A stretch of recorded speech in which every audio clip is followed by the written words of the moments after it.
Hello everyone and welcome back to the Motor Trade Mentors podcast with David Gott of the lovely car company, myself, Joe Betty at Barrow Motors, and today our special guest is Ian Pentland of Carman Prestige. Ian, you've sent in an inquiry to come on the podcast, so thank you very much for doing that.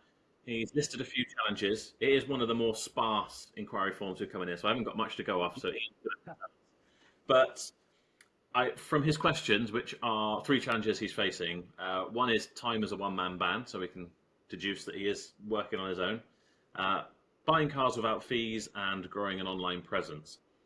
So we will do our best to try and help you with all of that. But Ian, in your own words, 30 seconds, give us a little rundown of who you are and your business and all that sort of stuff. Background, up until 2020, I was in the paper industry, so completely different. As a commercial director, I then, about 15 years ago, when I was doing that, I used to also, as a bit of a hobby, buy and sell a few Porsches, one at a time, bit of a hobby. Used to tick off ones that I wanted. 2020, when COVID hit, I was offered half my salary if I wanted to stay within the role for a period. So I then set up a detailing and valeting, which was a bit of a passion, and gradually, last couple of years ago, I had a unit built next to me at home, so just a large workshop to get two cars in, and then gradually added more services, sort of wheel repairs, and started learning the bodywork. And then, as a natural progression of that, customers were selling the cars, so I've gradually tried to purchase more and more customer cars. And then this year I've had to go, I took the plunge and gone VAT registered, and trying to up the ante really with numbers, and really push the car sales side. I'm not getting any younger, so yeah, cars are a passion. So yeah, it sort of made me really go for it. So Fair enough. so Are you yeah. still doing all these kind of like mechanical repairs and body repairs and stuff? Yeah, so I prep all the cars myself, that I buy and sell. Not mechanically, I do everything other than the mechanicals. And the detailing, the valeting is getting less.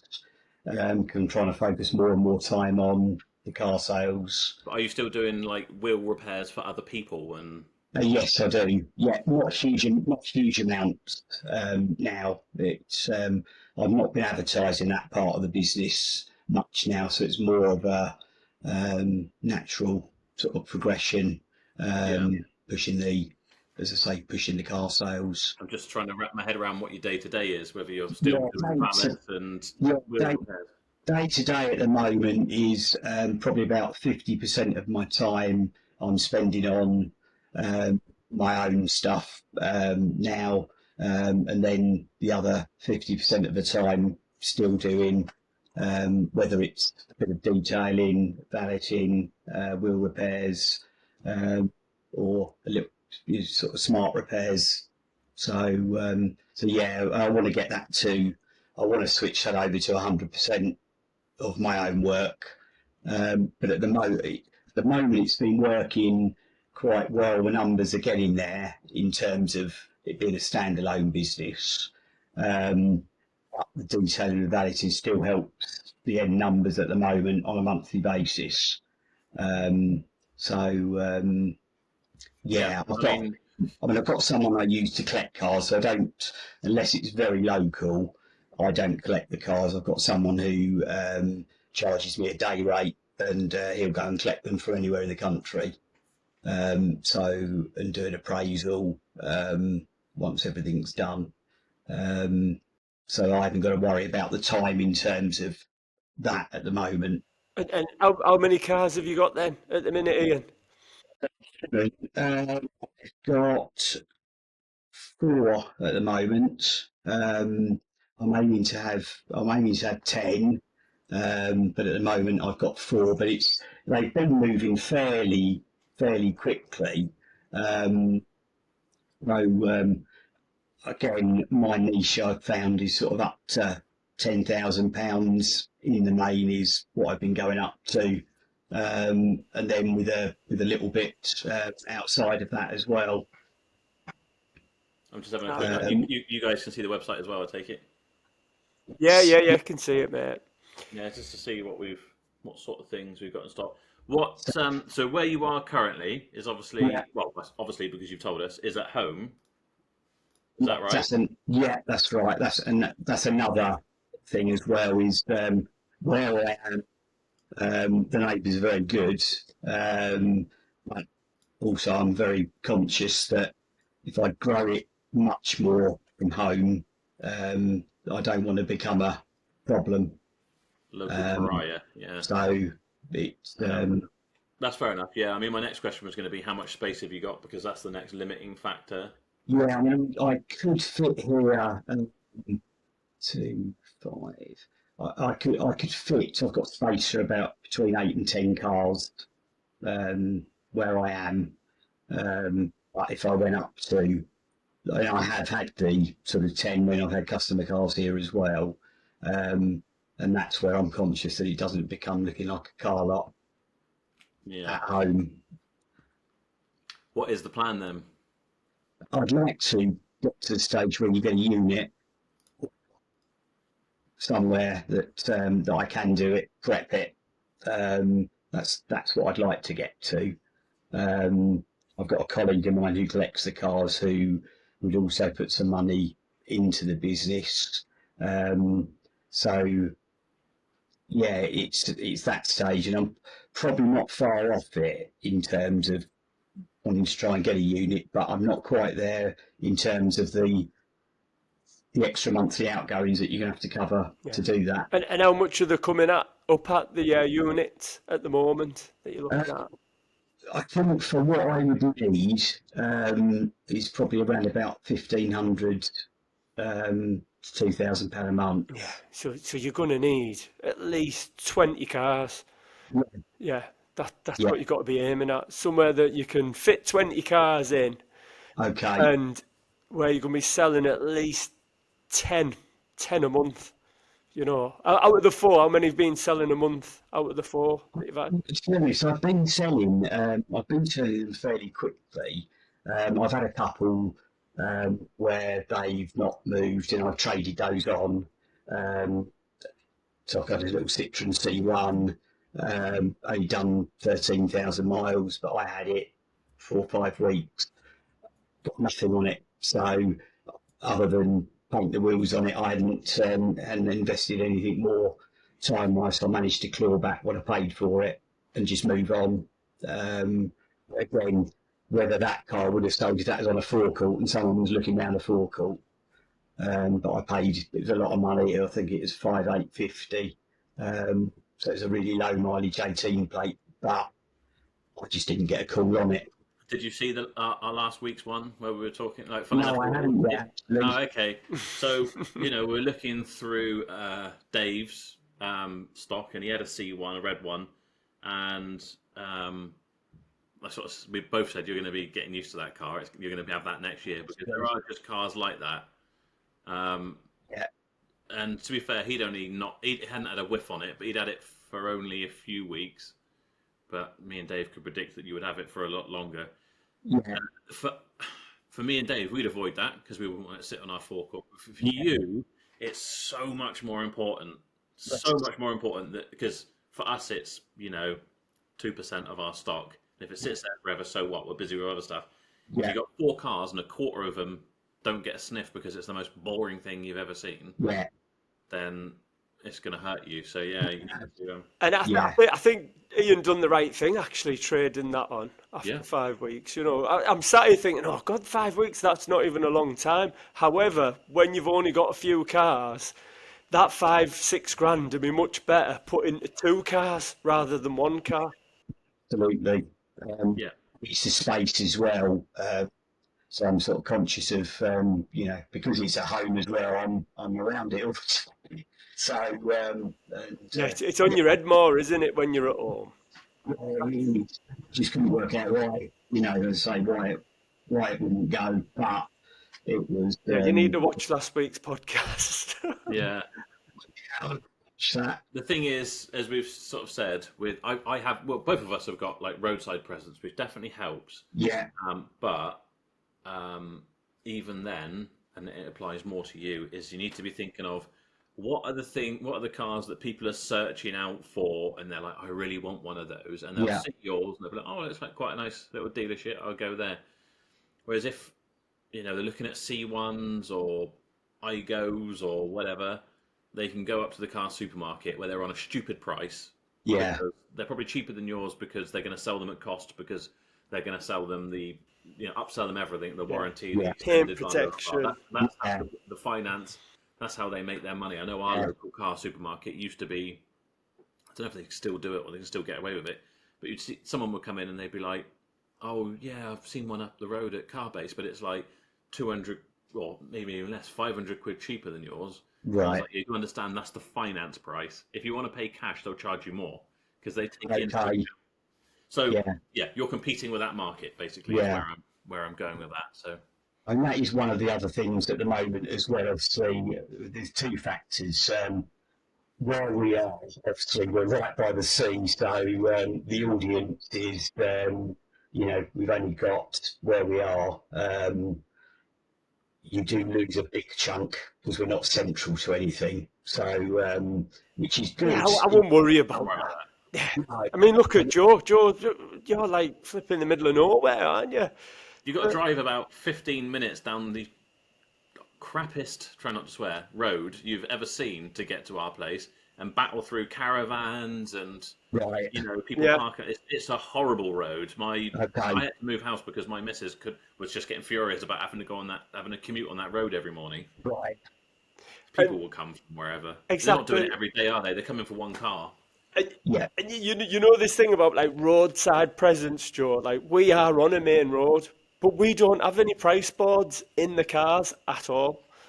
Okay. So I know until you actually have a main road presence, you will. Once you do get one, you realise that they're not actually, like, in this day and age. They haven't got the same weight as what they had 20 years ago. People walking on, coming and having a look at a car, coming on a Saturday, going around all the different sites to see. It doesn't happen anymore, So if I were you, just take that out of your head, that, oh God, roadside presence, people walking on. Just think, I'm an online retailer, and what I've noticed with your name, is it, what's the name of the business again? Carmen Prestige. Carmen Prestige. So there's not a lot of prestige cars there for sale, though, is there? So we kept the name from about when I used to do the more expensive cars, and I had a debate with someone who I was going to be doing it with originally, and I do wonder whether prestige in it is a bit of an offer sometimes to people, thinking that's all you might do. It's just the first thing that came to my mind, George, when I said, oh, Cam Prestige, we're going to see loads of prestige cars. And then you see C-Maxes and Focuses, and it's like, not disappointing, it just. There's two sides to it. I can imagine someone wants to come and see your Toyota Yaris, but or even your Corsa, a 2010, and it's Carmen Prestige. They might be thinking, oh, they normally sell supercars and whatever, and they're going to think I'm a peasant coming in buying it, and I might feel out of place. But I don't know. We're probably overanalyzing it. But the other thing I would say is, I would be buying German stuff, and I would be buying more interesting stuff, so you could lean into the prestige name. That's what I'm trying to say, Joe. Like, Ian, just, if I were you, I'd go back to what you've done before and stick to the prestige stuff. You're just doing what we all done in the beginning, selling like boring cars. And if you want to be in the long run, I mean, it took me and Joe ages to learn this.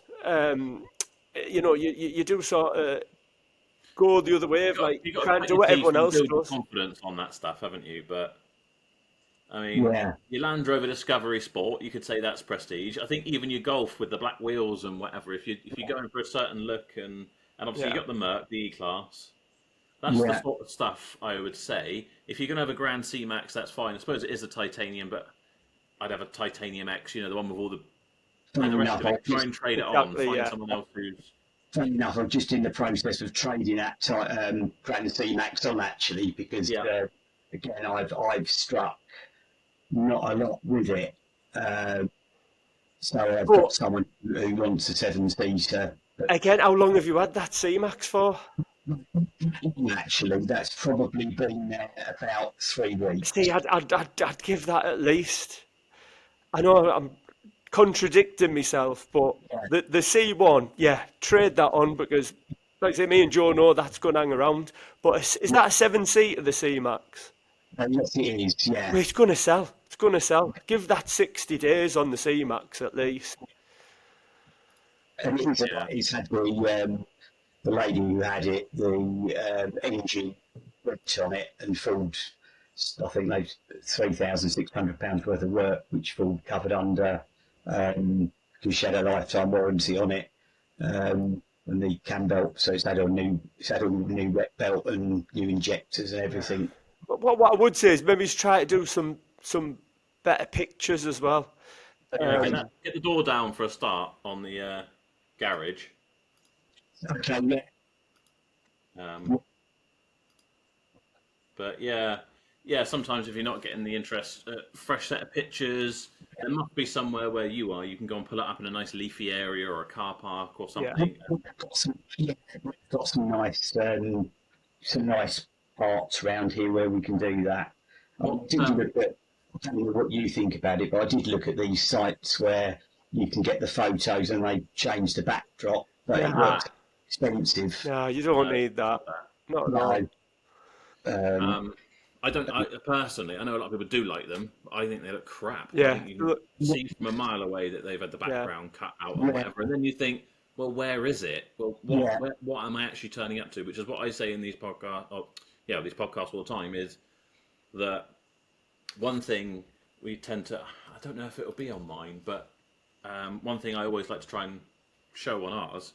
If we go to my website, not saying that I'm the golden standard because I am most definitely not, but my theory of, especially if you're somewhere that's not on the main road and people can't just see you easily with Google Maps or whatever, we've got a yeah. little video that rolls so you can see the place, you can see in Yeah. the whatever, and if Okay. pick on our car, Showroom, Joe, was that originally set up as because obviously I noticed all the lighting and everything in there. Was that sort of originally for detailing or anything, or was it purpose built as a sort of showroom? well, the place is a million years old, so originally it was all just part of the workshop. I was just trying to go through the pictures here, but they're probably far in. Dave's got all his great ones that say, I was going to pinch his idea, where he's got like an arrow showing where you are in the country. Yeah. This is where we are, and we can Okay. do delivery. But in our pictures, somewhere in there, I can't figure out. I mean, well, there's our site, for example, but Oh, okay. to be fair, most people know us. But if I was you, I'd want to have pictures of, say, like the desk where you're going to sit down and do your Okay. paperwork Yeah. or whatever, the site, and just a bit more of Yeah. giving people an Get, idea of get, where they're going to come, a it, bit of confidence before they turn up somewhere and they're like, oh, that place is Okay. shit. yeah. And if a picture of you on there as well. Yeah, Yeah. People just don't do it enough. Like just people sell to people and all that. And if you get a picture of yourself on there, I know you feel daft for doing it. I remember I was like, oh God, I don't want to do that. I look right plonker, but it does help. But if you go on our YouTube channel, Car Dealer Pro, we actually done a video how to take photos of. Oh, okay. So if you go through all the, the history, there's one there for it, and it's about because I can see as well them pictures there. You've took some pictures when it's bright, sunny, and the sun's just pinged off the, you always got to get a low light, and stand back from the car. You can take Okay. great pictures on your phones. To be fair, Yeah. you know. I don't know if you have looked at the other website, which is Carmen.uk. That was the one where you used to have everything on, which is more of the detailing site. So I could actually take all the pictures even inside, but the only thing is inside the workshop, although it's a really good environment, the floor is dirty, and it's I did think about having one of these floors put in that Oh, yeah, I've seen them. They do look good, don't they, them floors? limited, aren't they? Yeah. Just to make the pictures look better. But again, I think under the I'll be honest. I mean, I am guilty of every time I think, oh, something could be better, and I'm like, I try and buy my way out of into a solution. You know, let's Yeah. make this look better. Let's do up the place. Let's whatever. And I always yeah have to wind. I'm trying to now. Is like kind of like wind myself back in and be like, actually, do you know what? I can do it better without spending money, and that is the most important thing. In the You know, beginning. for me and for you. You know, because it's easy to spend everything. You could do that garage up, whatever, make it I look know. amazing, and it would take some great pictures in there. yeah First off, I don't think it would make a huge difference to whether stuff's selling or not. Secondly, you might then end up moving off to another unit somewhere else, and you'll want to pay it all again and whatever. yeah So Exactly. having the long-term plan to a point, I would yeah be tempted to just take the cars somewhere else or Yeah. close the garage door down. yeah Like this one, for example, obviously you got your van in the background and whatever, which I saw in the other one. Maybe get that out of the way, but just have one in front of the garage there, so you can yeah kind of show people where they're going to turn up and whatever. That's why okay, we always do our first pictures in our little showroom handover thing. okay, The rest of them are somewhere else, so they know that shows the car. It's genuine, it's physical, it's on our site. There it is yeah with our logo in the background, Yeah. and then the rest of them are somewhere else where you can get like nice quality pictures. yeah Secondly, you've got your van and your detailing thing, and that's what we tell everyone as well. People buy from people, and you've got your own story here. So That's I yeah would it. get your missus or whoever to take a picture of So you, stood next to the door of the van, and say, "Born from a love of car detailing. that's We yeah give your car, your new car, as much care as all that yeah. crap." Sell You know, your it's not gross, story. but it's just yeah, it's just so people can be like, "Oh, he seems like a nice bloke," you know, Yeah. rather than like, "Oh, I'm turning up to someone's house," or you Yeah. don't know the things that go through people's minds. But I think that's got to be, Yeah. it's got to Yeah. help. Yeah. yeah. And Definitely. I watched something a couple of weeks ago on one of your ones or a few weeks ago where because I was very much thinking about doing So sorry to interrupt as well. Just because I think Joe might click off it. If you go back up, Joe, Yeah. I would not have a mobile number on there as well. I'd have I'd, trying. I'd have a landline. You know, an AutoTrader. If you use AutoTrader, they'll give you a landline that comes through to your mobile. Okay, So that yeah, that's the other things I was going to say to you about actually because at the moment I'm paying I basically pay 2 week adverts at a time at the moment because most of it does sell within 2 weeks. Um, I watched your podcast a few weeks ago and I was very, very close with AutoTrader to do off the analytics and go with their package, but obviously I'm not doing enough cars at the moment to get the most out of £750 a month package. So if you're listing your cars now, and how many do you say you think you sell a month? So I probably am doing, I think August I did about six. 6. Okay. In And what is August. a 2 week AutoTrader advert? You're looking at, it's about, depending on the price, around about sort of 45, £45 roughly. Yeah, so it's going to be So at least double yeah, to have more, but then you're leaning into that. I think it should be a next step because the only thing I always sort of, well, one of the big sort of, when I went from doing individual adverts or individual eBay adverts to then getting your eBay or AutoTrader packages, if you're paying, although I did try and work around it, but you can't really. If you yeah, putting one car on for 2 weeks and pay for it, then that money's dead and gone. But if you put a car on AutoTrader with a package and you sell yeah, it within one day, you just put another car on, take that one off, put another car on. yeah, So yeah, if you're turning them fast enough and you're doing it right, you can sell 4 cars on yeah, one slot yeah. within a month, Okay, yeah, yeah, yeah, and then it starts working out a bit cheaper, you know, because yeah. it's not like number of cars listed; it's number of cars So currently, yeah, you know, available. yeah. And and that's another thing. People make the mistake. They go, "Oh God, it's a fortune a month," and um, if you work out the cost, if you've had a car in stock for 2 months and you're like, oh God, think of all that money I've wasted with AutoTrader. I never think of it like that. I just think of how many units you've sold in a month rather and than then the money. work it out. So Yeah, if you've got I don't know, 7 car package and it's a grand a month, but you're selling 10 cars a month, it's like 100 quid, isn't it? A car yes, that it's costing you. And yeah, that's normally what it sort of works out at, I yeah, think. But yeah, don't be scared to get the AutoTrader package until you've got plenty of cars. yeah. I mean, that is the other thing, sourcing at the moment. The most profitable is when I source them from locally customers. That's where the valeting does help, because I'll get regular customers, but you'll also get a customer that rings up and they want a valet done because they're selling it. So when they do that, I jump in and say, look, I do buy cars as well. So then that gives me a chance of buying the car before it goes to a motorway or car wow or wherever else, and then you haven't got the fees.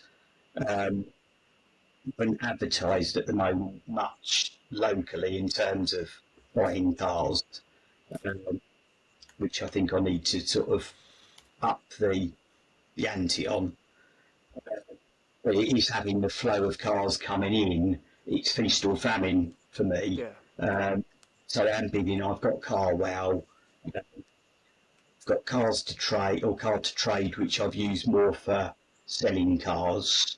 So if I've traded one on, again, I used to think that was expensive at the monthly cost, but then when you've I, sold them on, it's suddenly not as bad.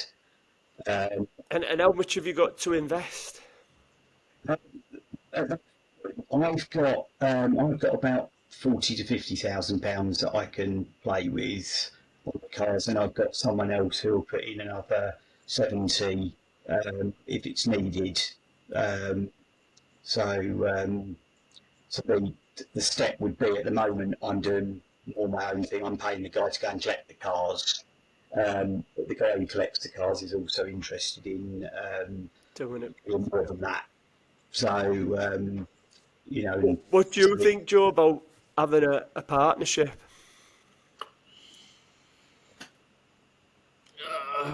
I've never had a good one. Yeah.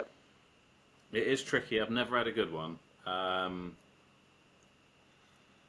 And yeah, I'm still about like 15, 20 grand out of pocket from the last one. Yeah. But I don't, yeah, it's tricky.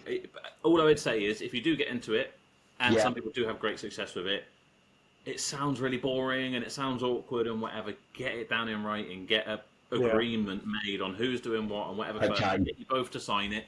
It's out in the open and whatever, because not necessarily, well, yeah, I guess in my case, but in most cases with a partnership, what ends up happening is one does the majority of the work, one coasts, you end up resenting each other, fall out, money's involved, some of it's in one account and not the other, and it just gets messy, and then it's the stress is just anything you could. He's just said there, he's got 70 grand to put in and you've got 50, and if you're going to do it 50-50, 50 grand each. But I think, especially at this level, you need to be doing it yourself. Just to earn the money, because I think two of you ain't enough. You need serious, like, I don't know, I'm just putting a number out there, but 200 grand would help better if there's two of you. If this guy wants to buy a couple of cars at a time off his own back, of his own choosing, not you picking them and telling him what to buy, you pick his own stuff, and maybe sale or return, and then sale or return type thing, but so that there's no responsibility on your shoulders that you've got to sell it, because Dave will know as well, when I've done it, you agreed to sell something for someone and it doesn't sell and it's got no interest on whatever, and suddenly it's your fault, and then you feel awkward and you feel worse about it than you do when it's your car, and then you think, bloody hell, it's been here for bloody ages, taking up a space on my fault. And I'm going to make sod all out of it anyway. I thought this might have been a nice quick easy earner, but it's not. Now he resents me and thinks I'm not doing a good enough job. And, and then the engine goes, like, so that's what and they're like, oh, don't worry, I'll sort that, but you can never get hold of them afterwards. Okay. Yeah. So yeah, I mean, if you do, Yeah, it's not really for us to say whether you should or no, shouldn't. But Yeah. I've had a couple of bad ones, and yeah, just get it all down in writing beforehand. So at okay, least if you're like, "Do you know what, you're sacking off and you're not holding up your end of the bargain or whatever, yeah, it's all down in writing, and it yeah. works both ways, you know. No, absolutely. Well, obviously for me as well, it's as the valeting is going sort of less and less, and as I'm putting more and more time into this, I have got, like, you're right in terms of I've got to make that money um, to compensate for what I'm losing the other side as well. Mm. So, but I do the cars. The other one I down is finance. Obviously, at the moment, I don't offer finance. Obviously, I know you've got to go through the FTA regulation, haven't you, to get that. One of my fears is people bouncing the car back after a period, more so with finance. If suddenly you've got to, Possibly, but we probably said it on other podcasts. Are you getting many people asking you for finance? at the moment, no. Don't spend a couple of grand on FCA approval then, and then let's say 500 quid or more a year just to keep it, and the headache of all the admin that comes with it. Right, Honestly, if I would, it's not like when it was when I started. You have got to pay and get it all sorted out. My day, Close Brothers rep came round and he sat down and we did it on an iPad and it was done. It didn't cost me right, anything other than the sign up fee, which was I think 300 quid. okay, But now it's a couple of grand, yeah, and then yeah, it just. It's not I worth it. don't think you can do it from home anyway. no, Not until you've got 30, 40 cars.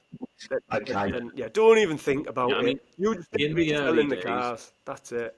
yeah, yeah. yeah, And I yeah, have done it sort of instance that I've tried to. Well, most of, as you've seen on there, is sort of the lower sort of sub 10, where most people, I would say, that the most people would come from London. Um, but when I've had some other stuff in the past, obviously when it's the higher end, then people will come from all over.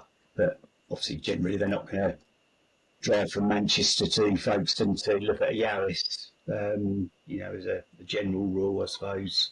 Um, yeah. You never You never know. know. No. Are um, you doing like walk around videos of the cars and stuff like that? Again, I'm just literally, my daughter, I've just asked her to set me up a YouTube page so I can start doing walk rounds, but at the moment I haven't done. Again, Um, a lot of the people who come on like on our dealer chat, they'll say that the walk around sell cars, and I agree. okay, We do them on every car, yeah, and I think they're so important that I might take it over again from our salesman, just because I don't know, I'm used to being on camera now. yeah, That's the sort of thing that would get people coming from further away for your okay, cars and whatever. But going back to what I was going to say is, it's funny doing these chats. There's a lot of things I'm thinking. Well, I'm not really an expert, and my business isn't anywhere near where I want it to be. But we have got the experience, and I know where you are. Isn't it funny how you can look back at this and think, I thought I needed a better premises and somewhere that looked better and whatever, and that was the hurdle Yeah. that I needed to jump and make it better. The yeah, finance, maybe if I've got finance approval and I can offer it, people are going Yeah. to start flooding through the door. And Yeah. if I've got third-party warranties and whatever, and that's Yeah. whatever, and if I sign up for this thing, which is the AA approval type thing, then people will Yeah. start flooding through the door. It's not. None of them okay, Yeah. none of them are a thing. So literally do it as if I was to go back and do everything again now, I would do it as cheaply as possible, Yeah. as quickly as possible, getting stock in, getting stock out. yeah, That's it. Aim to have an aim of how many cars you want to sell in a year. okay, That's more important than getting a fancy website like what Joe's saying, doing warranties, doing all this other stuff. And yeah, I've thought about this loads, Joe. When you look back at the beginning when we first started, I just remember thinking, oh, if I could just have 25 cars, I'd be so much busier. For me, it was all about being busy, you know. And now we're at 50 cars, and I'm still not as busy as I want to be. So then you're thinking, oh God, do I need 100 cars? That's the problem with this job. It literally it is never ending, you know. must be, yeah, but honestly, I never. never happy in terms of my wife goes mad at me because I'll say about all the cars that if I've got a flurry coming in, and then she'll say, well, where are you going to put them? And I'll say, so I've got someone who's just offered me potentially 10 vans, which they're looking to get rid of their fleet, and go over to lease, which is, again, an opportunity I'm going to look into, but something that, again, will be completely new. And whether that's just something you buy and trade out. I would. Yeah. Do you know what? I literally this weekend, every Sunday, I wake up on a Sunday morning after the whole 6 days of working, and I'm stressed out my eyeballs. And Sunday's meant to be my day where I sit down and relax. Yeah. I try and let my brain relax, and I'll think again. And yesterday, I was sat there thinking, I really need to focus in again. I'm doing podcasts, I'm doing other YouTube channels, I'm doing YouTube and whatever. And I started watching things on YouTube, and it's a bit like Dave will say it. There's riches in niches, although we say niches, obviously. Yeah. But you can't be an expert at everything if you spread yourself out, but you can hone in on one thing. So stick with your prestige. If you can get a nice little deal where you buy 10 vans and you know that you can probably stick them on dealer auction or something, or Facebook Marketplace, and make a few £100 out of each of them, and just shift them on, that's suddenly £3,000 extra. That's another car you can put in your forecourt. Do that. Yeah. But don't waste your time having a load of vans on your forecourt, because I thought the same thing. I'll set up a load of vans, and I'll do some vans as well. And Dave will have done it. I know he had a load of vans. And you're like, I done it. It'll be two different markets coming Yeah. in. Bollocks. Stick to one thing and put all your time and energy into that one thing. Joe's so right. Like, me and Joe have made all the mistakes. Like, you just need to look back at what we've done the last 10 years. And we've done everything, like Joe said, do vans, do this, do campers. Next thing, someone comes in with a camper. Oh, I think I'll sell campers now. I'll start doing them up, and you waste all your time. But you're like, but there's £8,000 profit in it. But then by the time you've done the bloody thing up and sold it, you could have sold 10 cars. Do you know what I mean? So just. You can really say it doesn't become an issue sometimes. However, these 10 vans, like Joe said, if you can trade them on straight away, that's been my best thing that the last couple of years is always having a few cars to trade on. Yeah. Always to have something to move quickly. Yeah. That's my biggest sin is I'll see something. Say that those vans, you might buy them with £1,500, £2,000 across each of them between what you paid and what retail is, and I'll be like, well, I want that £2,000. Yeah. You might end up sitting on 10 vans that then for a year. 2 months down the line, they won't fucking start, and then the MOT's running out, and tyres are gone flat. Now you've got to put a tyre on it. If you just traded them out, straight off the bat, took your money out of it, and crack on with what you're meant to be good at. Because I'm awful for being so scatty. And I was almost thinking, do I tattoo it on my hand? Like, focus in. I need to focus in, and I'm trying to spread myself around. Joe, it's from doing these podcasts like this next year, because it's our new financial year. I am just selling the German stuff. I don't want any Cougars, any Mockers. I don't want to look at another. Someone rang up and they went, oh, I've got this lovely Corsa for you. This time last year, I would have went, oh, well, what's the margin in it? And he would have went £2,000, and I would have said, oh, I'll have it. Yeah. But now I'm like, can I trade it on? Probably not. No, I don't want it. Okay. And saying no is quite a powerful thing. To be able to say no. Same with us with part exchanges, and I'm getting to a point where I'm like, we need to be offering way under, and if they want to take it somewhere else, great, because it's just too much of a gamble. Because you can make loads of money on the nice stuff that I've chosen, searched out, and bought, but if we throw it away on a part exchange that on surface, on paper, looks like you can make a profit, and I'm like, oh great, we can stick that on our forecourt. No, unless I can trade it on or send it to auction and get my money back. Don't want to know about it. And it's not worth. So the kind of general rule is there, just focus in, like concentrate on, if you're doing your valeting and stuff and wheel repairs and stuff now, the goal needs to be trying to focus in on doing car sales more. Absolutely. But build that up to a point where it's like, okay, I don't need this anymore. Not like I'm stopping this and then I'm going to do that. I have got your Facebook thing up. So get your daughter on board if you're not that tech savvy, but she can do you a Yeah. nice banner up here on Canva. That's completely free. Yeah, Get yeah, your just get logo Canva as in here. well. Get Canva as quick as you can. Actually, Okay. yeah, I've got. So yeah, my daughter's. Yeah, Have you she's quite. have you got a separate page for your valeting and detailing and stuff? Uh, yes, that's under it.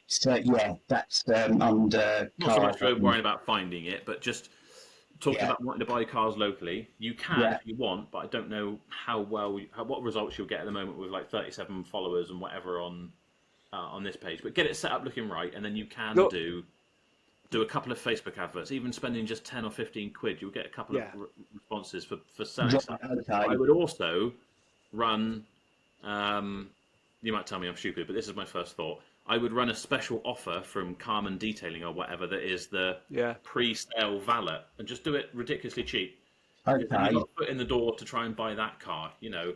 yeah, And if you're targeting people who are in the market to sell their car, you might just get people who are like, "Oh yeah, yeah, I'll tell them it's a pre-sale valet and yeah. get it cheaper or whatever." But that's a good And idea. you know, on your YouTube channel, I'd be doing stuff about valeting, showing people how to detail, you know, Okay, like how-to videos. People they just love seeing you yeah, as what, you know, your business, what you're selling, and it just builds that trust with people. Just tell yeah. them the story. yeah, No, that makes a lot of sense. What are your thoughts on warranty? Because at the moment on warranties, I use warranty wise if it's on a certain stamp of car. Um, and then if it's not that as a general, I know it doesn't stand up, but I will sell them sold as seen. I know that doesn't stand up, but and if there was it's like the other day on an R class that was in, and that had the electric boot sort of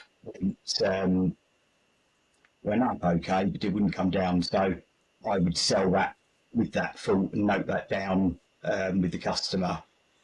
Um, I think if you know there's certain things that are wrong, and you well, again, this is where again I would catch myself saying something that I not that I shouldn't say, but that I would. My first kind of response would be if you know there's a problem and you're going to tell them. I think that's fine, and you say, look, it wouldn't be covered under a warranty anyway because it doesn't make the car not fit for purpose and whatever. But that said, is in a dream world a car with a boot that's not quite right and whatever, is that the sort of car you'd want to be selling? no, Exactly. So let's not yeah, do that. Let's try and trade out of it or yeah, Yeah, whatever. Just do it somewhere separate from the actual main business okay, page, at least, I yeah, would say, and move on to something that is a bit nicer. Because yeah, again, like focusing in, leaning into calm and prestige, if that is the way you want to go, and I think yeah, selling things of slightly bigger margins is the only way to survive doing this business now. yeah. Um, I mean, one thing I have, one of my customers, he sells cars to almost used cars to order. So he'll put a photo out there of a Mercedes with a black grille with black wheels, and he'll sell that. Then he'll source it. I had been doing a lot of that work. So dechroming it and doing all the different bits. So I've tried to do that on some of the cars that I've had in as well, just to make them look a little bit different and spend just a little bit of money on them. Uh, so I can do that myself at the moment. if you think that they've then sold well, then great, do it. Do it Yeah, for yourself. Um, yeah.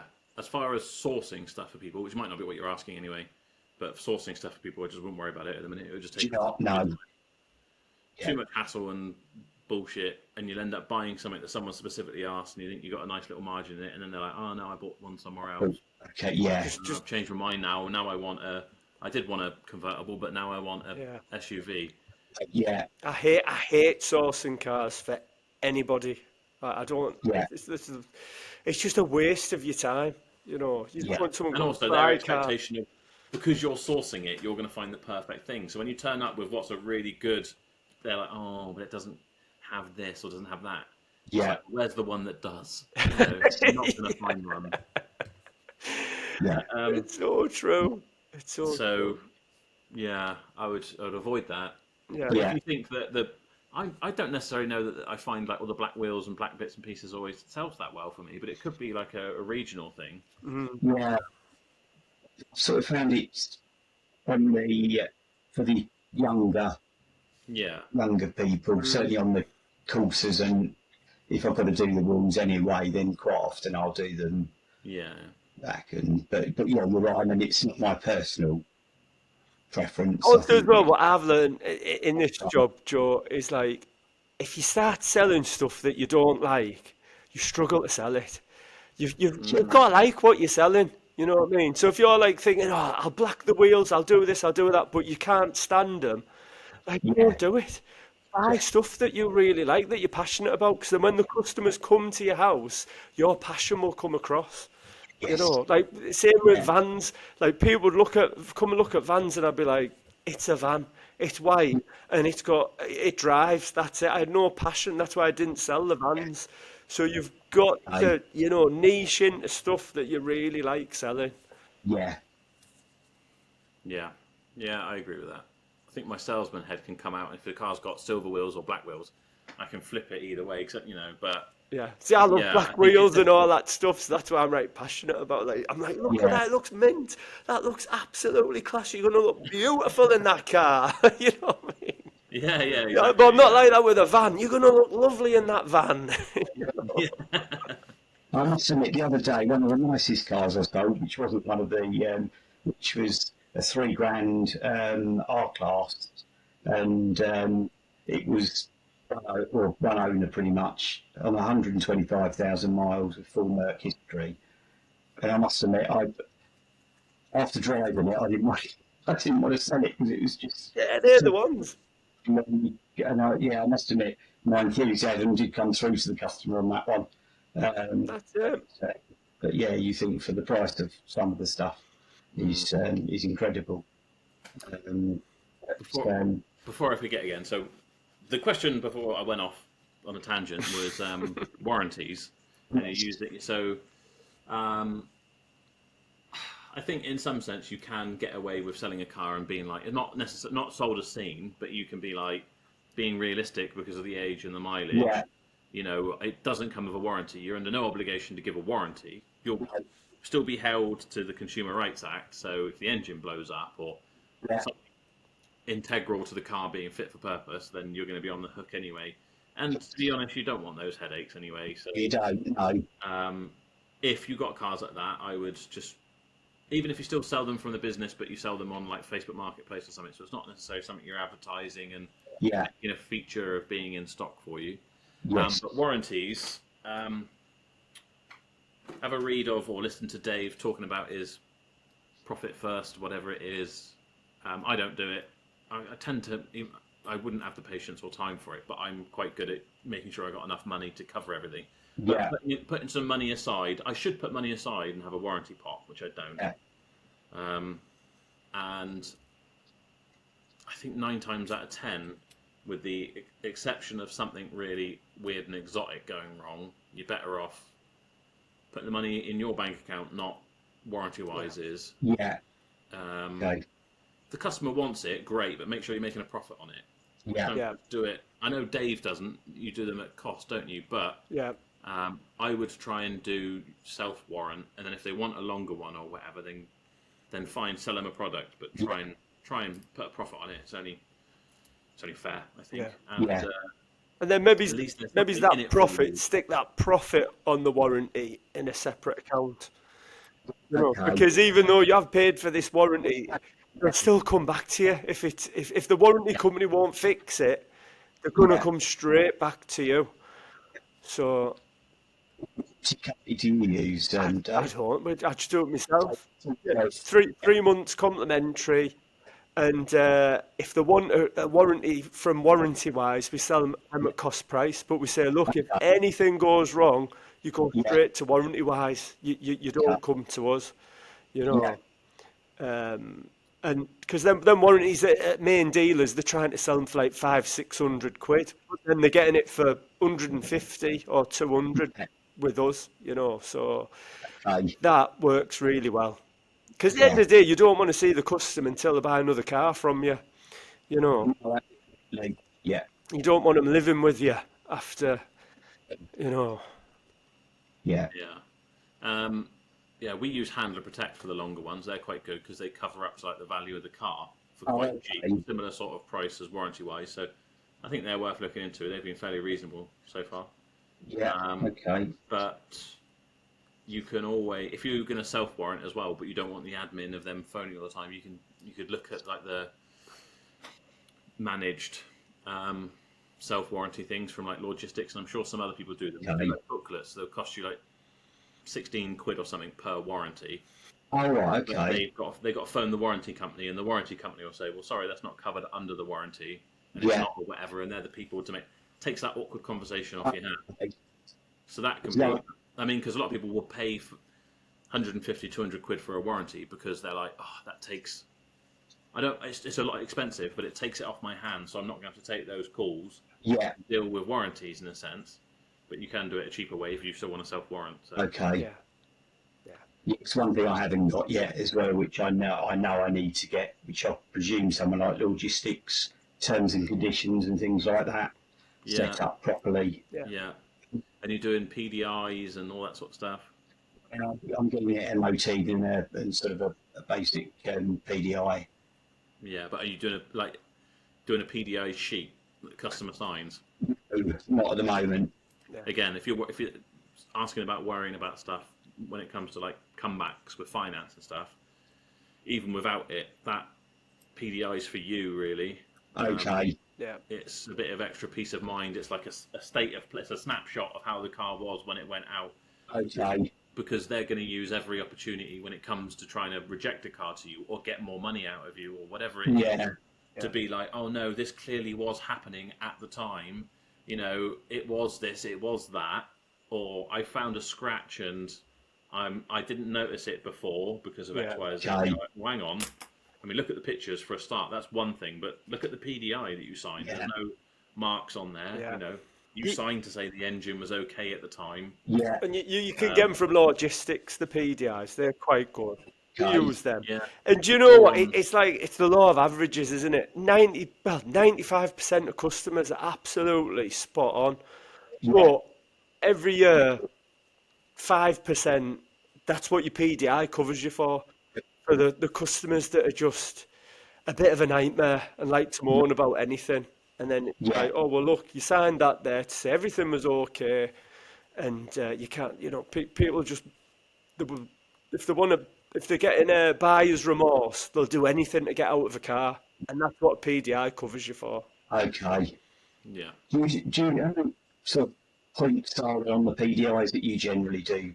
About 50. Yeah.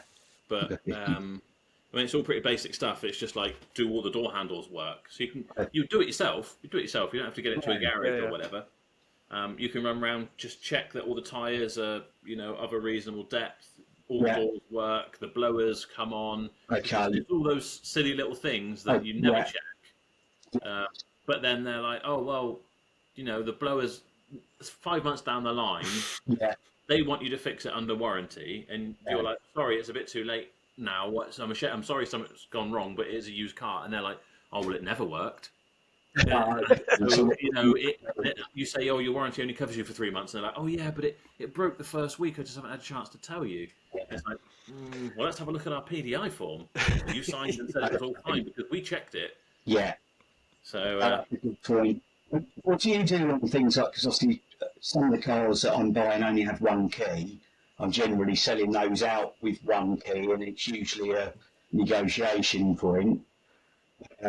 I don't negotiate. Say you only need one to drive it and a second plus, So stick with that.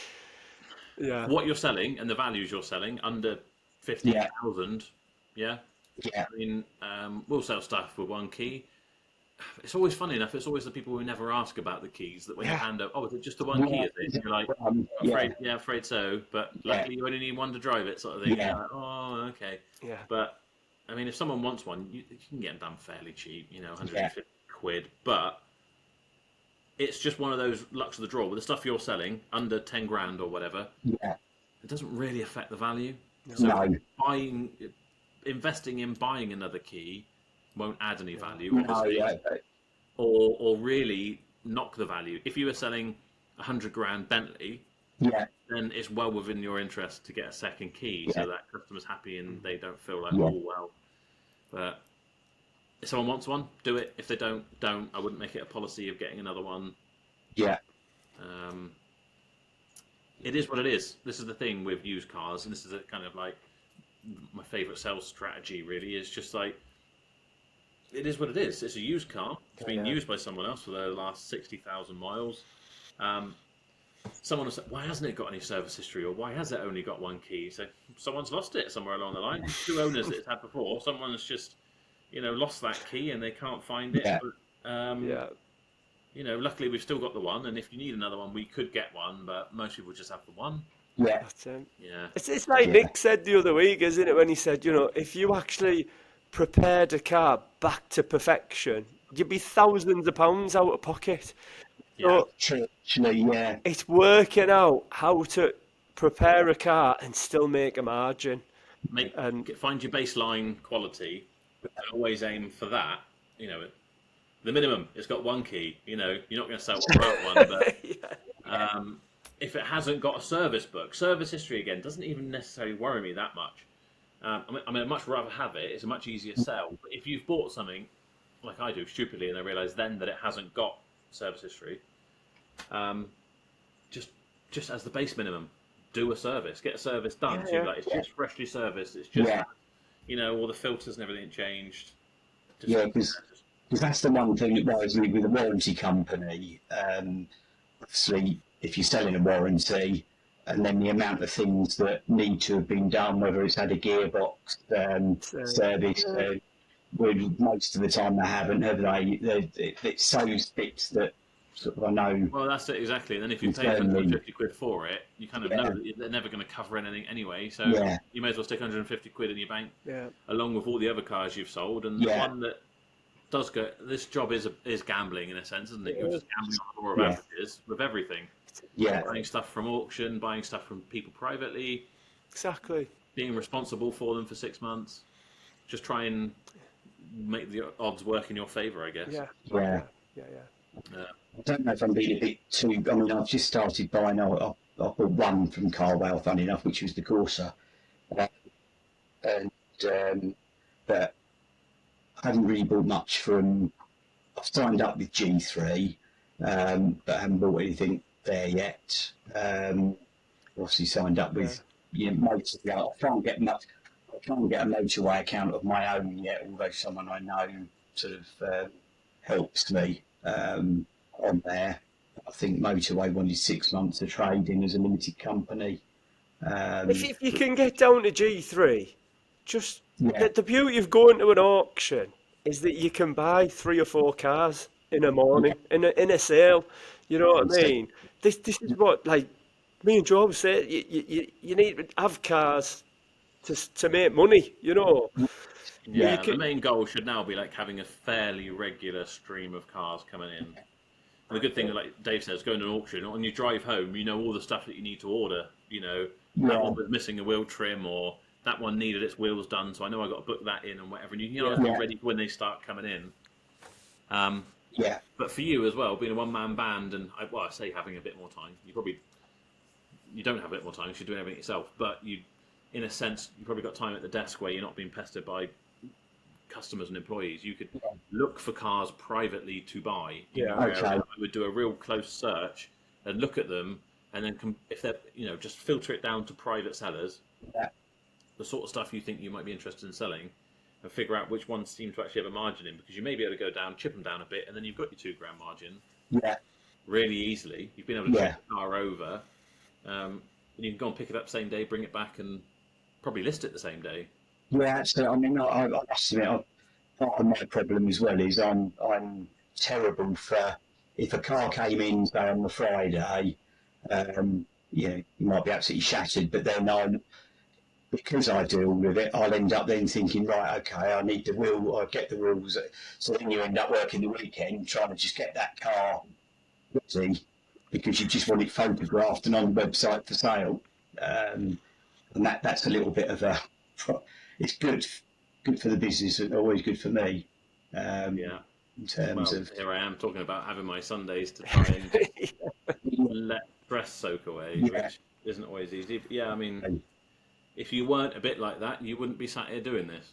um, Most of us wouldn't be, but it's you'll get better at it. I think once you've got if you've got more of them lined up, it's not like, well, I've got 3 cars to do. yeah, There's no point trying to get one of them done. I'll be. no, The other thing as well is remembering I'll be fresh on Monday, and I'll do it better than I will Sunday night. yeah. Um, but yeah, I've got a local body shop that helps me as well, where he'll sort of get stuff in really quick for me, which helps. So just depending on the car, and then depending, it's like the Black Corsa that had a couple of scratches on the side. Whereas again, because of what I do with the detailing, I'm usually quite fussy, so I have to make sure that I step back a little bit and say, right, okay, yeah, a bit like you said, it's a 15-year-old car, and in the nicest possible way, and not a dodgy way, which is going to give us all bad name as car dealers now. But you need to almost see what you can get away with. It's not what you can get away with; it's what people are bothered by. yeah, Because some people will go like to the nth degree of doing wheels, and sometimes we've had cars on the forecourt, and I'll be like, "Oh, we can redo the wheels for you if you want." Because obviously there are a few scuffs, and some people are just like, "Nah, I don't yeah, care." no, Probably know they're going to back off interest. the curve, and you would expect everyone to want brand new wheels, but some people just don't give a toss. No, Yeah, So that's you so true. need to test the market first. yeah, Just get it clean. That's it. Get it clean. Yeah. yeah, Just, And until you've got a few lined up to get sorted, you won't know what's the best way, whether it's using another body shop, doing it yourself, or whatever. Having one at a time and sorting it out, yeah. it just feels like there's no other option than just doing it yourself because you've got the time. no, I know So my valeter Wayne. He used to work at a massive car supermarket, and the chap that owned it, oh God, I forget his name. Anyhow, he just used to say, when they used to get part exchanges, they didn't stick all of them in the auction. And the okay, ones that they thought that were half decent, they said, look, give it a clean, touch it in, and then we'll decide what to do with it. right, It's okay, the same sort of thing. Before you prep, before you're going to spend money on wheels, this, that, and the other, clean it all so up first, it's and good then have a to look at it, and then you'll be like, oh, do you know what? It doesn't need the wheels doing, or it doesn't need that doing, or you'll be have. amazed what a clean will do to a car. Yeah, I know. So it was funny enough on that black cord because it's black. I spent literally went over the machine with it for half an hour just to give it. It's actually come up, Yeah, spot on. and yesterday someone came out and looked at it, and say a couple of scratches I touched in, they didn't even, you know. Whereas some people, well, won't they? Some people want the earth, but Yeah. equally trying to explain that you're not charging So, worth for it. Ian, this time next year, where do you want to be then? What's your I'd like to have premises away from the house. Um, I'd like to, yeah, it would be nice to have sort of 15, 20 cars, yeah, and turning them fairly regularly.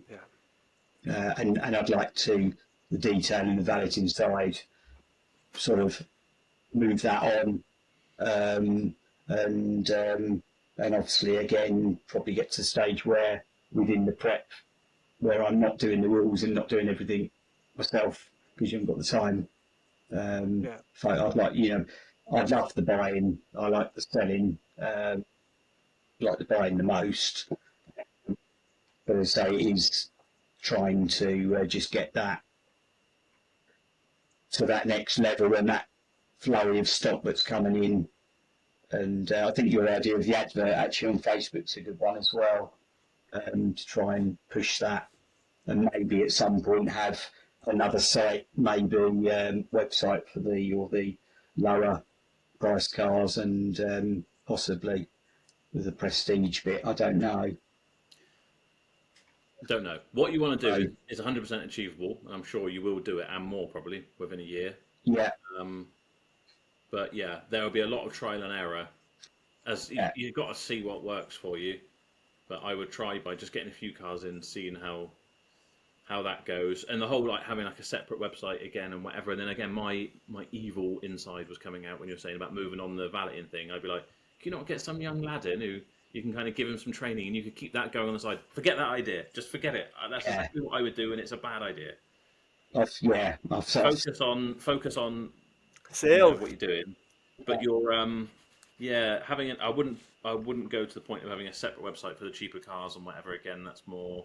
Yeah. I would just try and move them on for a small profit if you can. Yeah. Or, I don't know. Trade to trade, part X gold, stuff like something. that. You'll get as many good part exchanges that you're willing to sell on retail as you will bad ones. You'll only remember the bad ones. Yeah. So do yourself a favour, even though it's tempting to see and try and take some money out of it. Yeah. I don't know if you agree, Dave, but I think probably the most important lesson in this business is the sales that you don't do, the customers that you don't sell to, and the cars that you don't sell. If you can take, even if you have to lose some money, but just like nip that in the bud, instantly make decisive choices. Quick. Yeah. Car comes in, it's worse than I thought. Yeah. If I send it to auction or sell it on, I'm probably going to lose some money. But do I hang on to it and maybe I'll get a mechanic to look at it, and then they're like, oh, this needs doing, and then that also needs doing. Yeah. We fix the thing that was wrong with it also, and then you're like, oh, now why have I done it? Why? And something Joe said. 500 quid out of pocket, even if I sell it at retail, and then I got to warrant it. Yeah. And you think, I wish I'd lost 200 quid in the first place. Yeah. Yeah. Just get rid. So and something Joe said the last few weeks is like, don't be buying work. You know, and it's the same with part exchanges. You'll get a part X in, and unless it's like a mint ball out of the box, if it needs loads of work and you think, oh yeah, but I've got $3,000 in it, it never works out where you get, because you've put the discs, pads, this on, that on, and then you're just chasing your tail, and then you've got your leg in with the car, and you've got to sell the bloody thing 'cause you can't trade it out. And like Joe said there, if you just sold it straight away in the beginning, and I've got cars now on the pitch that I still look at and I'm like, why the bloody hell did I do that? This year, I'm not making that mistake. Or if I do, it's going to be like a handful of times, if that. Yeah. Just get them gone. Okay.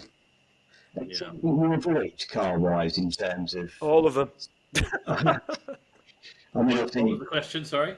Any cars that you avoid, because obviously it's like the EcoBoost or the Pure Tech, you hear lots of things around certain ones. At your size, you can't really be selling the Eco Boosts, but if you've got a big pitch and you're selling like 30 of them a year, law of averages, 2 or 3 might go, but you've had the profit out of all the others.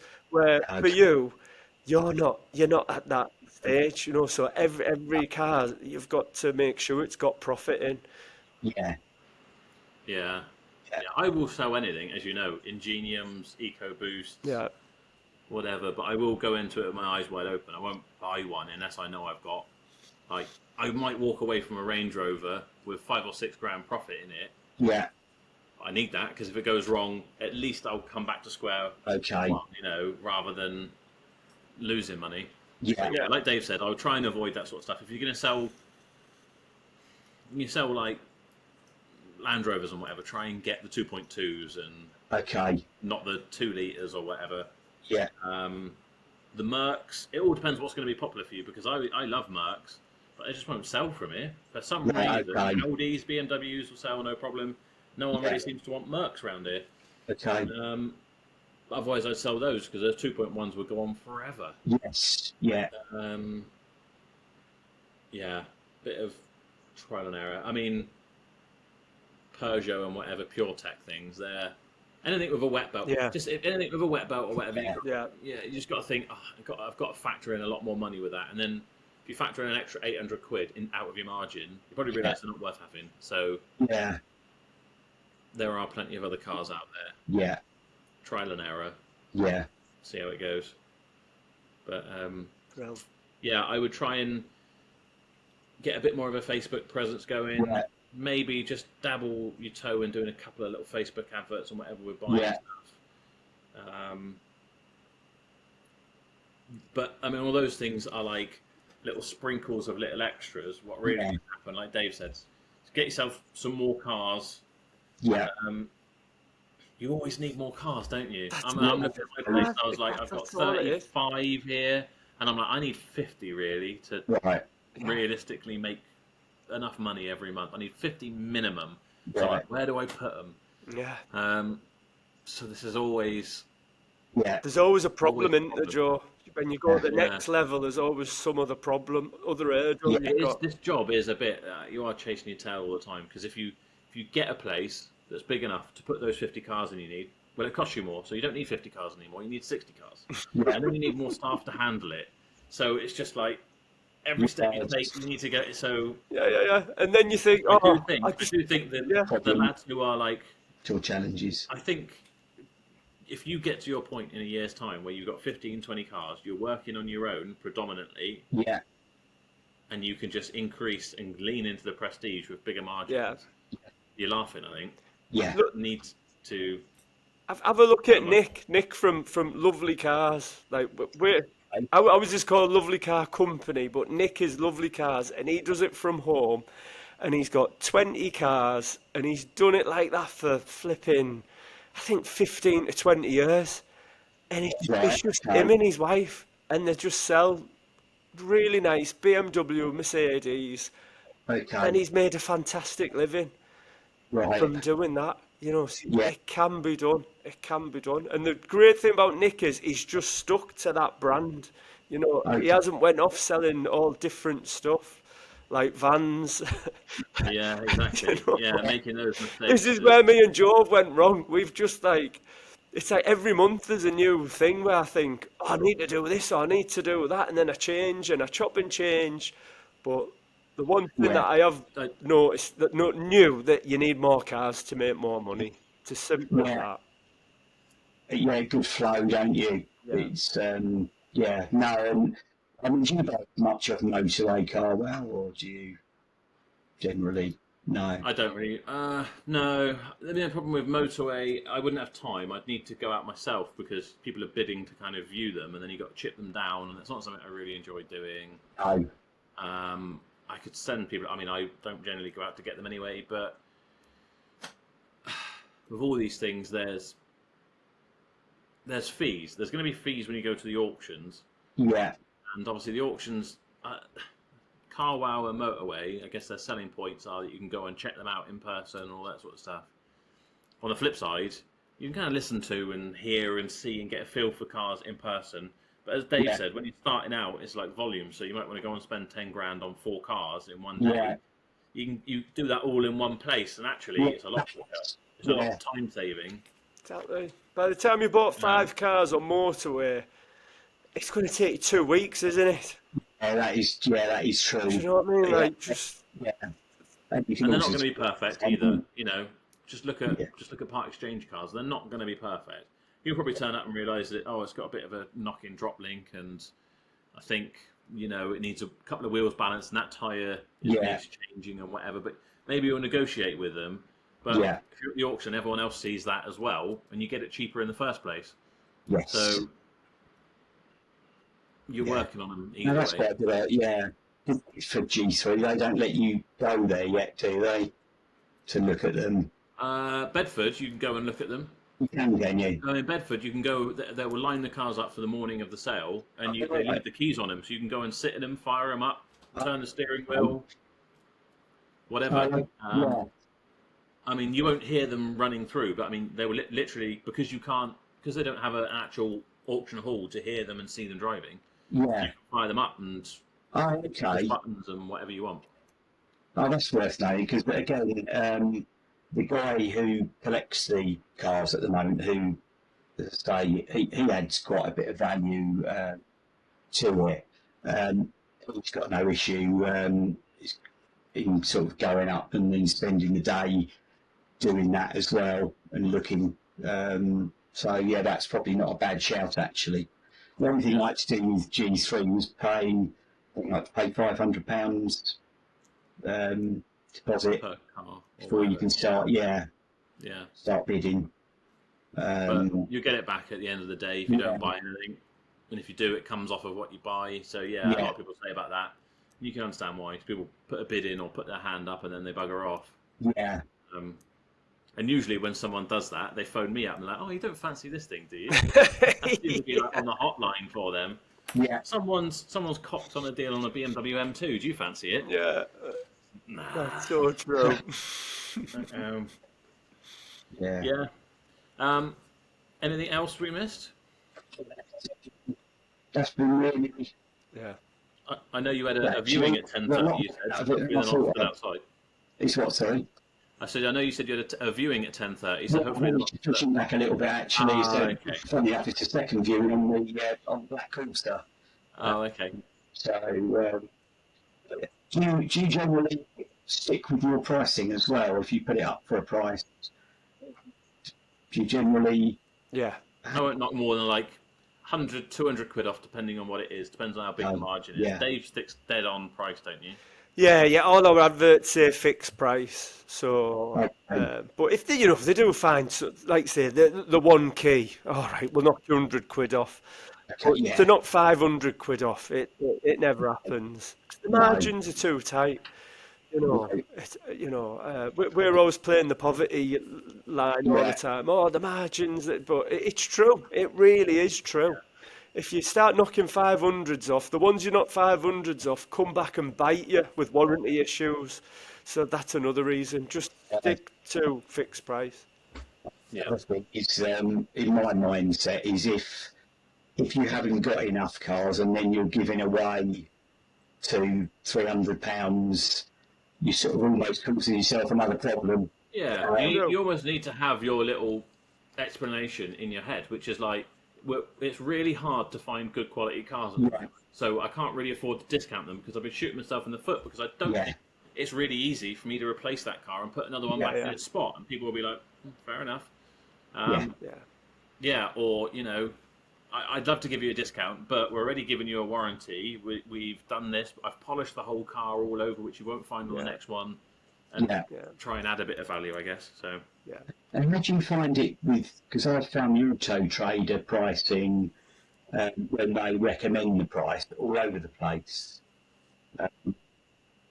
When they come up with the recommended resale price of it, for example. As far as I'm concerned, AutoTrader is the Bible, really, when it comes to pricing. Other than really out there stuff, their prices are going to be pretty much bang on. But what you need to remember is, if it is like we said on the other podcast, if it is a low mileage thing, if it's red, if it's really new or really low mileage or really high mileage, then it's kind of like an algorithm, I guess, that works really well with cap pricing in that middle average area. But all the stuff on the outsides here, if you saw like a Peugeot 107 in, I don't know, LSD purple or something, with 500 miles on it, it would say it's worth 20 grand, but no one's paying it. So I think that's where I got hooked up with C1 because I looked at rebuying a car as well, which I think were about 6.4 at the time, and I paid 5,850. AutoTrader said it's worth 7,450. And as I say, reduced it down gradually, and then I sniff, then ended up, as I say, it was an ex-main agent Citroen garage that bought it in the end. They probably got. I always tell people, like AutoTrader and We Buy Any Car are telling you, or they're offering you loads more money than I can. I have no shame in saying, sometimes even when I'm going through like my cars bought for more thing, I'll be like, this is what I could offer for you. But I'm well aware the motorway will tell you there's a figure of £1,000 or £1,500 more. So, no hard feelings whatsoever. But if you want to go ahead, then let me know. Or whatever. That sort of car, I should say, it's not. With experience, I say it's not really for us. It's too low mileage. It's too expensive for what it is. If We Buy Any Car are offering you 6.4 for it, go and get it. I would go and get it. Because it ain't any good to you. No, absolutely. So don't worry about trying to get it. Do you sell loads of cars at fair price, Joe, or mainly everything at good price? Would you say? Some stuff, we'll sell at fair price. obviously it's slowed up the last few months, hasn't it? So I'm more on the case of like, let's try and be a good or great price. Put loads of stuff at low price, or is that when you're like trying to get No, we out never of go it? a low price. No, never do a low price really. Probably only ever end up, I don't know. We normally start out. So I had a meeting. I can't remember what it was. With AutoTrader, you can put them at a percentage, can't you? So 100% is bang on. Yeah. Retail rating value, whatever they say. Oh, is that quite a package? Sorry. Yeah. So you will need a package that's got all yeah. it. So they always sort of said you should always start out at 102% because that's still a good price. That's like top end of good price. Engage it for a week, and they always recommend doing small. Yeah, like down by £100, like reduce it by 100 or 200. Yeah, just those little bits of movement because people put them in their little. They call it a garage, I think, on AutoTrader, and they'll get a notification every time you change the price. It doesn't matter which way you're going, but it kind of makes a bit of a psychological. You know, they're like, oh, that price has gone down. I've been thinking about pulling the trigger. I may as well do it now before someone else jumps on it, because it tells them how many other people are watching it as well. Okay. I never knew So it that. might be like, yeah, they're like, you know, the seller has just dropped this by £100. 48 other people are watching, have this car in their garage. Yeah. Act now or whatever they do. Okay. So just those little micro movements this is what AutoTrader recommends, and they know what they're talking about. Yeah. So yeah, generally speaking, we'll always start at 102%, and then work down. But then again, some stuff I will look at with the retail rating. You know, you can go down, you'll see what everyone else is selling it for. If everyone else is already at 95% or whatever, we'll only be at 102% for a week at most. Or some stuff I might even like just go in lower, you know. Yeah. Because if I know I've got a big margin, it's like, Yeah. no sense being greedy. Let's just go in aggressive. Yeah. So yeah. That's what I do. But apparently, having a low price marker goes against less you. appealing. Is less appealing to customers than a high price marker is. In terms of that they think something's wrong. Exactly. Yeah. Like, why is it low? How long have they had it? Why has everyone else turned it down? Okay. Yeah. If it's a low, they'll even say sometimes if you're not having much interest at great or good price, try putting it in a higher price. That's again weird psychological things. They're like, oh, if that's a high price one, that's probably because it's the really nice one out there. And if you've got the low price one, they're like, that's probably because there's a bit of a doggy one. Yeah. It's a bloody minefield. Yeah. When can you? And I haven't mastered it at all. I'm just telling you what AutoTrader tell me. Do you think the AutoTrader, where you then get, obviously you can put your rating on and your different things, do you feel that gives you anything from having AutoTrader and then having that from paying for the package, where you've then got almost a bit about the company and the different bits on it too?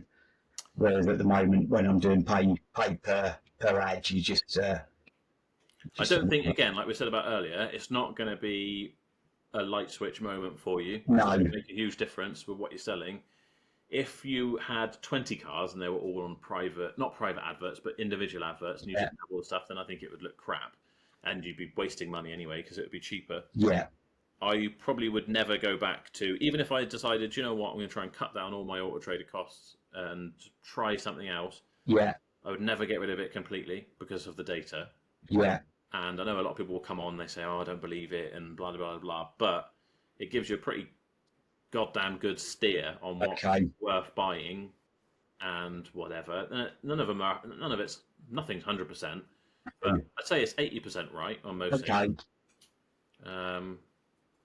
So, yeah, it is worth it, but it's not worth it enough to pay for it when you've only got 4 cars in stock. Yeah, okay, You've got other ways where you can find some of these. You can't really do retail rating any other way. But you can do lots of different pricing things. If you're looking at it's like that C-Max 7-seater you've got. Like, you know for a fact, don't you, Joe? That'll be like a 98 out of 100, won't it, on retail rating? Should I do it? I mean, it's going to be retail rated in my area, but we can still have a look.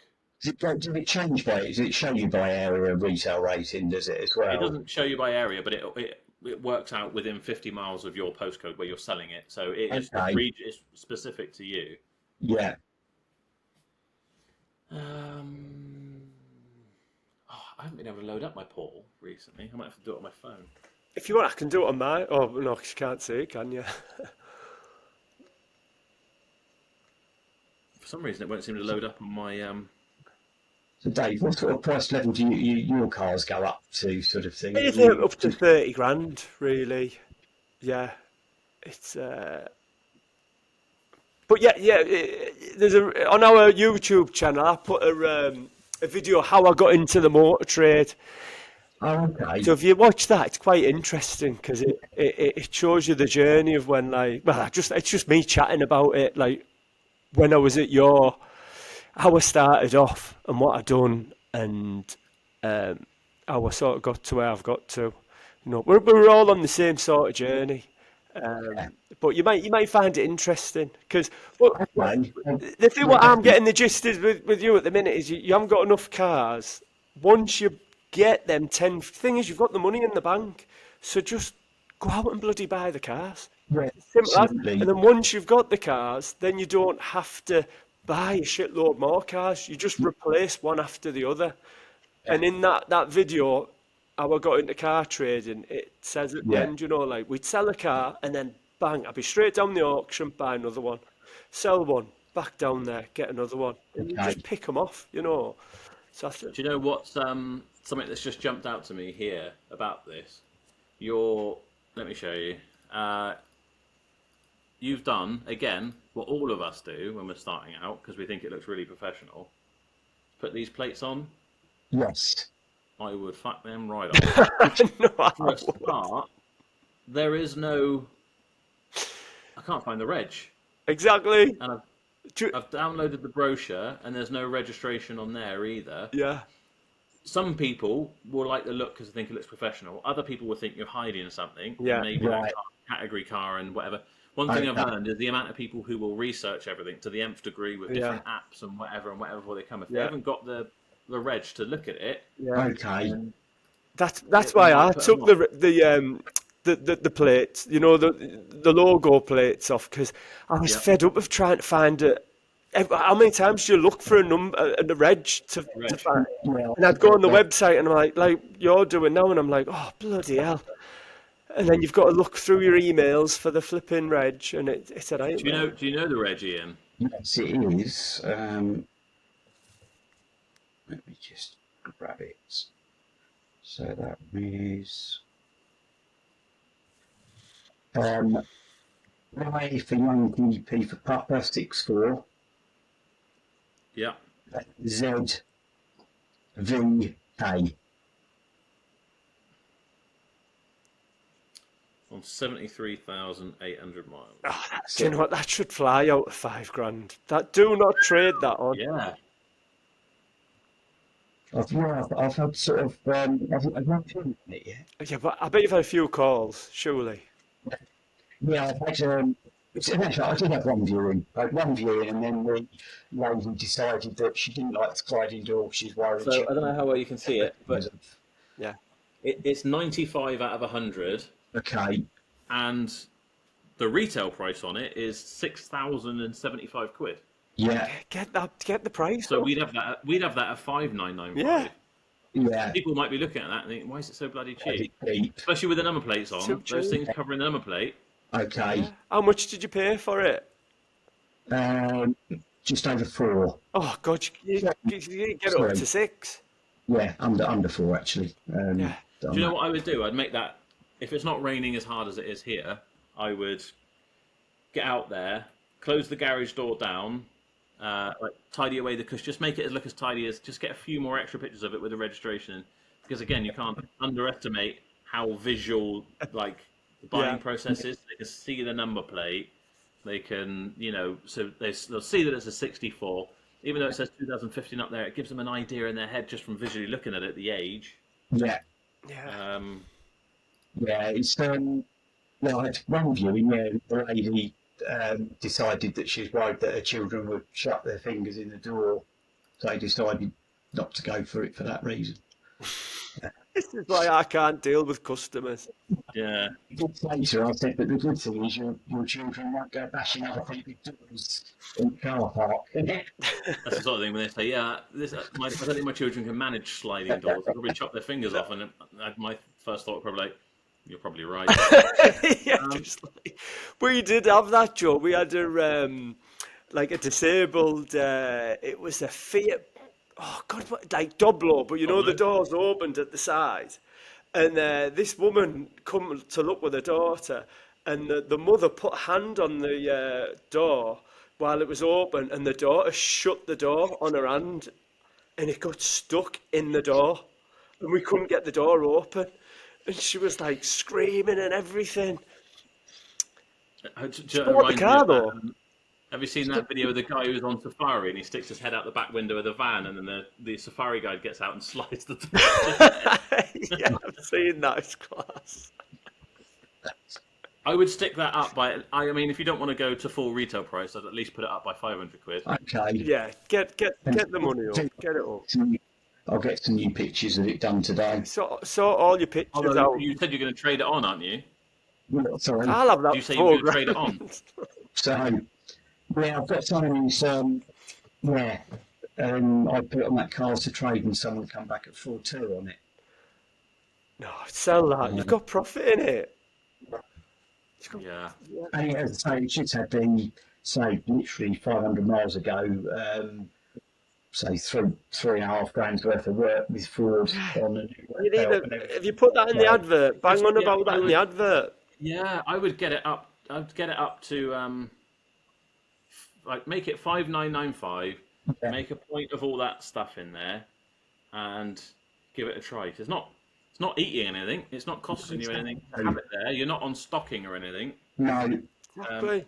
But and do you you know haven't got what? other cars It's not like going to go buying down in into- value that much. It's not like a Land Rover that's losing £1,000 every month. True. That will be worth £6,000 this time next year. Yeah, no, I'll definitely do that. No worries. Right, we better leave it there. We're knocking on for time. Yeah. So, where do you want everyone to find you, Ian? So www.carmanprestige.co.uk. No problem. And you are on Facebook, as we've seen. Do you do Instagram and that sort of stuff?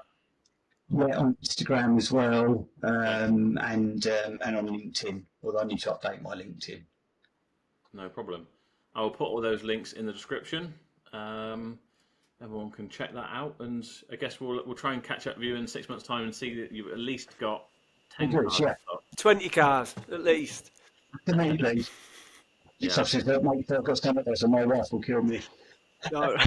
You'll find some. You'll have 20 cars and you'll be divorced. Like I was.